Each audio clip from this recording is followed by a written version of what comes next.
Hi there everybody. In this short video series, I'll be discussing the origins of emotions and how to change your emotions, primarily from a Rational Emotive Behaviour Therapy framework, acronym being REBT. So REBT is the original pioneering form of the Cognitive Behaviour Therapy modalities, which have been shown to be basically one of the most effective modalities of therapy so far. Now, before we get to explaining how to control your emotions, we must first understand what causes your emotions. What is the actual mechanism of emotional production? So firstly, let's cover how most people typically explain their emotions. In REBT terms, most people subscribe to what is called the A2C Theory of emotions. That is, an A, which stands for activating event, leads to their C, their emotional consequence. This can be seen when people say things such as, John makes me really angry, or my job makes me anxious and stressed out. In these examples, people's emotions are caused by outside factors, and these outside factors, these activating events, are believed to directly cause their emotional consequence. Now, I want you to take a closer look at these sentences or beliefs. Does John really press a button in your brain that causes an emotional reaction? Do other people just make you or force you into an emotional state when they do something? Are you simply an emotional puppet being pulled by the strings of others or the external world? Well, according to the REBT and CBT model of emotions, it's actually our beliefs that lead to our emotional reaction, not any event in and of itself. So, specifically, an event happens, you have a thought or belief about that event, and then you experience an emotion because of that thought or belief. Various philosophers and thinkers in the past have come upon this profound and highly useful insight. Epictetus, a central figurehead of the now increasingly popular philosophy of Stoicism, once said, Men are disturbed not by things, but by the view which they take of them. Shakespeare, via Hamlet, said, There is nothing good or bad, but thinking makes it so. And the Buddha, Our life is shaped by our mind. We become what we think. Suffering follows an evil thought, as the wheels of a cart follow the oxen that draws it. Joy follows a pure thought, like a shadow that never leaves. So, therefore, what is missing from the A to C theory of emotions is the B, your beliefs about the A. So, thus, we now have an ABC model of emotions. We have an activating event. You then create or bring your belief about the A into the situation, and this combination causes your C, emotional consequence. So, therefore, whilst the active event contributes to your emotional consequence, it's ultimately your belief that primarily and directly leads to your emotional response. Now, let's go back to the previous example of the A to C theory of emotions and see how it can be further understood from the light of the ABC model of emotions. So in this example, the emotion of anger has been caused by the belief that John has done something bad, that he has violated the social rule of being polite. Now, what's interesting about the ABC model of emotions is that if you change the belief about the A, then the emotional response will also be changed. For example, what if instead of focusing on how rude John is being, this person focuses on how correct they think John's criticisms were? With these new thoughts about the activating event, this individual is now negatively evaluating herself rather than John's actions. And with these different thoughts, she'll be experiencing a different set of emotional reactions in the same situation, namely sadness and shame. Note she isn't experiencing any anger towards John because she hasn't made any value judgments about John's behavior in this instance.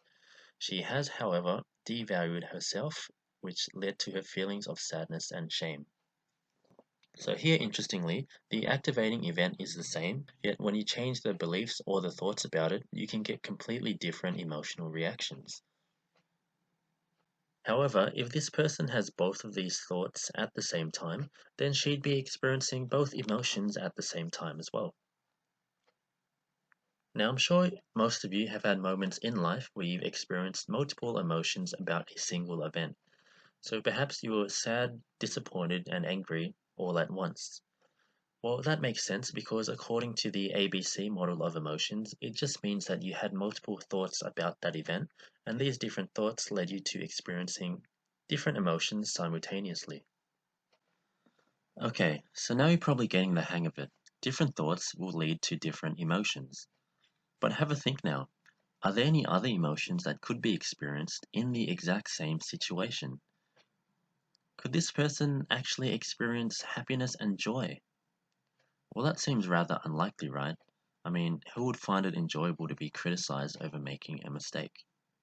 So let's get creative now and really showcase the explanatory power of the ABC model of emotions.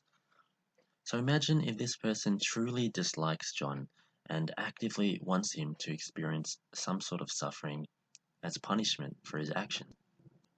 So in this instance, because she dislikes John so much, she's actually experiencing satisfaction at seeing him seethe in anger. With these new thoughts, she's focusing upon the unpleasant experience John is having from his anger.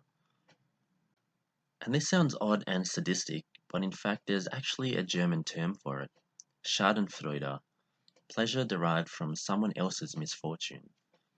This can be seen in cases where an individual who was cheated on by a lover experiences gleeful pleasure upon hearing that this same ex-lover was later cheated on, what they would consider a form of retributive justice. So now we have three completely different emotional reactions to the exact same situation, simply by changing the beliefs about the situation. Depending on what someone believes about a situation at the time, they can experience either anger, sadness, or pleasure. Another interesting point to understand is that if you experience multiple emotions at the same time, some may be experienced more intensely than others. In the example of experiencing anger, sadness, and shame, an individual can be primarily feeling one emotion, whilst the others are experienced to a lesser degree. From a rational emotive behavior therapy perspective, this just means that they believe or are focusing more strongly on one thought than the other thoughts, and that is why they're experiencing this one emotion more strongly than the other emotions. And lastly, the ABC model also explains why people react differently to the exact same situation. A very obvious example would be the vastly different reactions people had to Donald Trump winning the 2016 presidential election. So this leads to the helpful and uplifting conclusion that if your thoughts led to unhealthy emotions, then changing your thoughts can also lead to healthy emotions. Thus, if you control your thoughts, you can control your emotions. This is an insanely powerful and uplifting insight into the nature of our own minds. Your emotions are under your control. Now, let's test your own understanding of the theory so far, and also experiment doing a simple exercise to try to change your thoughts for the better. So I want everybody watching this video, yes, that is you, to think of a challenging time where you experienced an emotion that was undesirable. So take out a paper and a pen, and at the top of this paper, write A, standing for activating event. A few lines under that, write B for beliefs, and a few lines under that, write the C for emotional consequence. Now fill in the A and the C.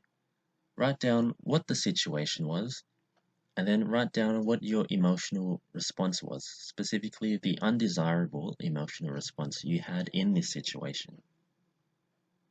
The next step is to now identify the B, that is the belief about the A that led to your negative C, emotional consequence. Take your time and think about this. What was going on in your mind at the time that you were experiencing this negative emotional response? This may be a bit difficult at first and it may take some time, but feel free to pause the video before moving on.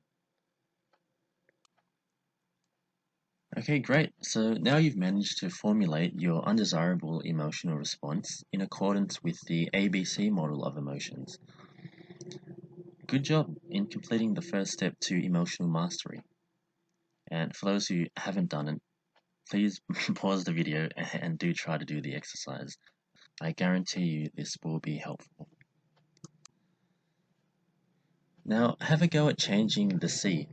That is, instead of the undesirable emotional consequence you experienced, think about what other type of emotional response you'd prefer to have.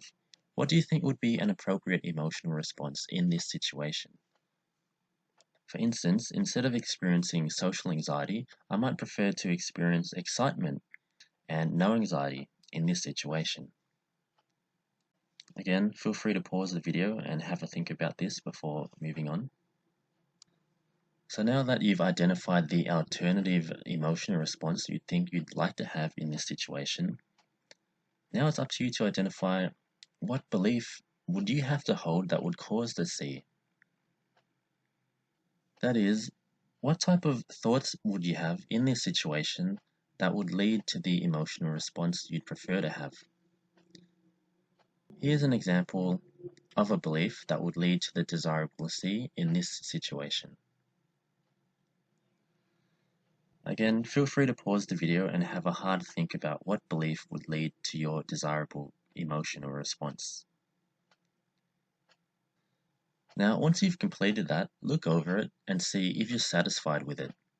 Would you like to hold this new belief that leads to the desirable emotional response? If not, come up with a different belief or thought that would lead to your desirable emotional response. If you have managed to come up with it, well, congratulations. Fantastic. Now that you've identified the alternative emotional response and beliefs that you'd like to hold in that situation, it's time for you to actually get rid of the previous undesirable beliefs and emotions. So how do we do this? How do we get from point A to point B?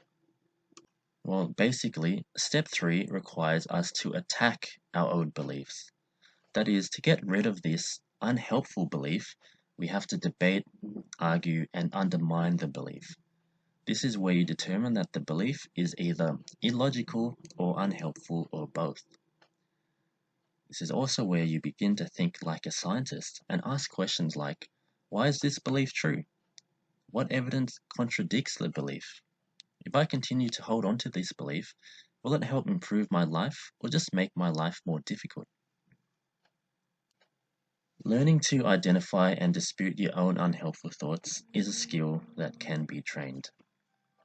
This is the end of part 1 of how to control your emotions. Today you've learnt the ABC model of emotions, you've learnt to formulate your problems in ABC terms, and also constructed an alternative set of preferable emotions and beliefs.